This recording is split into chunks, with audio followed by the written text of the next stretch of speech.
Shalom, saudara-saudari yang dikasihi dalam nama Tuhan Yesus Kristus, yang menjadi bacaan firman untuk kita pada hari ini, Minggu 16 November 2025, tertulis dalam kitab Yesaya pasal 31 sampai pasal 32. Demikian firman Tuhan.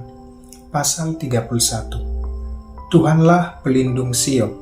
Sungguh celaka orang yang pergi ke Mesir meminta pertolongan, yang mengandalkan kuda, yang percaya kepada keretanya yang banyak, dan kepada tentara berkuda yang sangat besar, tetapi tidak memandang kepada yang Maha Kudus, Allah Israel, dan tidak mencari Tuhan. Tetapi Dia Maha Bijaksana, Ia akan mendatangkan malapetaka, dan tidak menarik firman-Nya. Ia akan bangkit melawan kaum penjahat, dan melawan bala bantuan orang lalim. Sebab orang Mesir adalah manusia, bukan Allah, dan kuda mereka adalah makhluk fana, bukan roh. Apabila Tuhan mengacungkan tangannya, tergelincirlah yang membantu, dan jatuhlah yang dibantu. Mereka sekalian habis binasa bersama-sama. Sebab beginilah firman Tuhan kepadaku, seperti seekor singa atau singa muda menggeram mempertahankan mangsanya, dan tidak terkejut mendengar teriakan seluruh kawanan gembala yang dikerahkan melawan dia, dan tidak mengalah terhadap keriuhan mereka. Demikianlah Tuhan semesta alam akan turun berperang di atas gunung Sion dan di atas bukitnya. Seperti burung berkepak-kepak di atas sarangnya, demikianlah Tuhan semesta alam akan melindungi Yerusalem, melindungi dan menyelamatkannya, mengawal dan melepaskannya. Kembalilah hai orang Israel kepada Dia yang sudah kamu tinggalkan jauh-jauh. Sungguh pada hari itu kamu masing-masing akan membuang berhala perak dan berhala emasnya yang dibuat tanganmu yang penuh dosa. Asyur akan rebah oleh pedang, tetapi bukan pedang manusia, dan akan dimakan habis oleh pedang, tetapi bukan pedang sesama manusia. Mereka akan melarikan diri dari pedang, dan taruna-tarunanya akan menjadi pekerja paksa. Pelindung mereka akan menghilang karena gentar, dan panglimanya akan lari terkejut meninggalkan panji-panji. Demikianlah firman Tuhan yang mempunyai api di Sion dan dapur perapian di Yerusalem. Pasal 32. Pemerintahan yang adil. Sesungguhnya seorang raja akan memerintah menurut kebenaran, dan pemimpin-pemimpin akan memimpin menurut keadilan.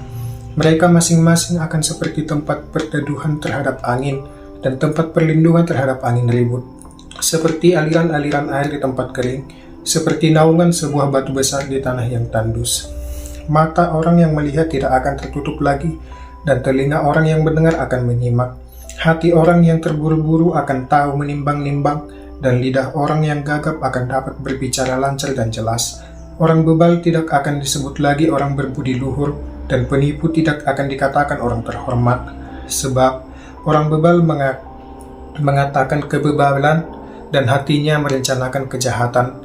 Ia melakukan kefasikan dan mengatakan hal yang menyesatkan tentang Tuhan, membiarkan perut orang lapar tetap kosong, dan orang haus tanpa minuman.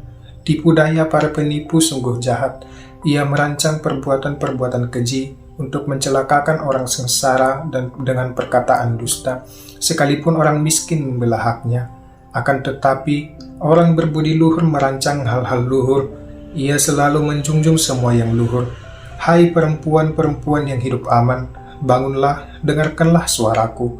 Hai anak-anak perempuan yang hidup tentram, perhatikanlah perkataanku.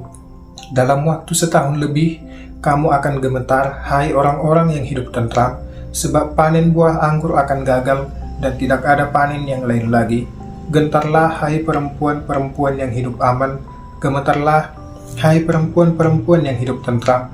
Tanggalkanlah dan gantikanlah pakaianmu, kenakanlah kain kabung pada pinggangmu, pukullah dadamu, ratapilah ladangmu yang permai, dan pokok anggurmu yang berbuah lebat. Ratapilah tanah bangsaku yang ditumbuhi onak dan duri, ya, segala rumahmu tempat bersenang-senang di kota yang bersorak-sorai, sebab putrimu akan ditinggalkan dan kotamu yang ramai akan jadi sepi. Bukit dan menara akan menjadi tanah rata untuk selama-lamanya, menjadi tempat bersenang-senang bagi keledai hutan dan tempat makan rumput bagi kawanan ternak. Sampai dicurahkan kepada kita roh dari atas, padang gurun akan menjadi kebun buah-buahan, Kebun buah-buahan akan dianggap hutan. Keadilan akan tinggal di padang gurun. Kebenaran akan menetap di kebun buah-buahan. Di mana kebenaran ditegakkan, di sana ada damai sejahtera, dan buah kebenaran ialah ketenangan dan ketenteraman untuk selama-lamanya. Bangsaku akan menetap di tempat yang damai, di tempat tinggal yang tentram, di tempat istirahat yang aman. Hutan runtuh oleh hujan es, dan kota direndahkan serendah-rendahnya. Berbahagialah kamu yang boleh menabur dekat aliran air, yang dapat melepas sapi dan keledainya berjalan merumput. Demikian bacaan firman untuk kita pada hari ini. Tuhan Yesus memberkati. Shalom.